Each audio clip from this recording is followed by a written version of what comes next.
Ak je toto jediný cvik, ktorý poznáš na vnútorné stehná, toto je video presne pre teba.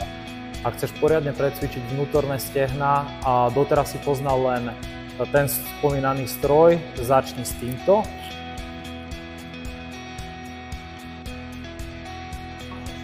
A ak ti je to málo, takto si môžeš zvýšiť náročnosť.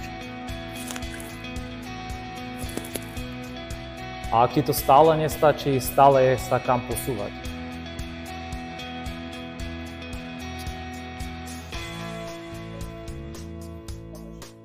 Ďalšou variantou, ako cvičíme vnútorné stehná, je nejaká varianta bočného výpadu, ako napríklad táto.